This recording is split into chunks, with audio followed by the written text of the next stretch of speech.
السلام علیکم ورحمۃ اللہ وبرکاتہ۔ امت کے بعض افراد کے لیے رحمت عالم صلی اللہ علیہ وسلم نے 3 بد دعاؤں پر آمین کہی ہے۔ تفصیل اس روایت میں موجود ہے۔ وہ کون کون سے افراد ہیں جن کے لیے آپ صلی اللہ علیہ وسلم نے بد دعا پر آمین کہی ہے۔ حضرت کعب بن عجرہ رضی اللہ تعالی عنہ روایت کرتے ہیں کہ ایک موقع پر رحمت عالم صلی اللہ علیہ وسلم نے ارشاد فرمایا کہ ممبر کے قریب ہو جاؤ، تو صحابہ کرام ممبر کے قریب ہو گئے۔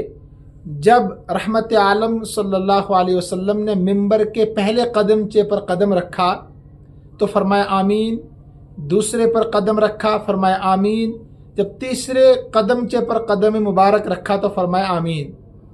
جب رحمت عالم صلی اللہ علیہ وسلم خطبے سے فارغ ہو گئے تو صحابہ نے پوچھا یا رسول اللہ صلی اللہ علیہ وسلم، آج آپ نے یہ 3 آمین کس بات پر کہی؟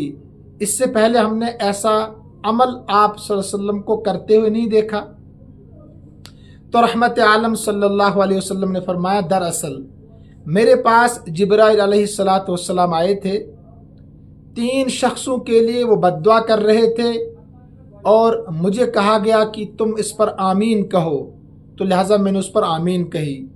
جب میں نے پہلے قدمچے پر قدم رکھا تو جبرائیل نے یہ بد دعا کی کہ ہلاک ہو جائے وہ شخص جو رمضان المبارک کا بابرکت رحمت مغفرت سے جو بھرپور مہینہ ہے، یہ مہینہ پائے اور پھر بھی وہ اپنی مغفرت نہیں کرا سکے، اس کی مغفرت نہیں ہو سکی، وہ اسی طریقے سے زندگی بسر کرتا رہا جیسے غیر رمضان میں زندگی بسر کر رہا تھا، تو ایسا شخص ہلاکت تباہی اور بربادی کے لائق ہے۔ تو میں نے اس دعا پر آمین کہا کہ ہاں، ایسا شخص واقعتاً تباہی ہلاکت اور بربادی کے قابل ہی ہے۔ اندازہ لگائیے آپ۔ دوسری بد دعا، ہلاک ہو جائے وہ شخص جس کے سامنے رحمت عالم صلی اللہ علیہ وسلم کا نام مبارک لیا جائے، یعنی لفظ محمد پڑھا جائے اور پھر وہ درود نہ بھیجے، انہیں صلی اللہ علیہ وسلم نہ پڑھے۔ بڑے احسان ہے امت پر آپ صلی اللہ علیہ وسلم کے، ہمیں صرف حکم ہے کہ آپ صلی اللہ علیہ وسلم پڑھا کریں جب لفظ محمد آپ سنیں۔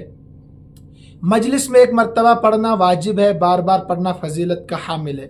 تیسری بد دعا کہ ہلاک ہو جائے وہ شخص جس کی زندگی میں اس کے والدین بوڑھے ہو جائیں یا ان میں سے ایک بوڑھا ہو جائے اور والدین کو اپنے بیٹے کی خدمت کی ضرورت ہے۔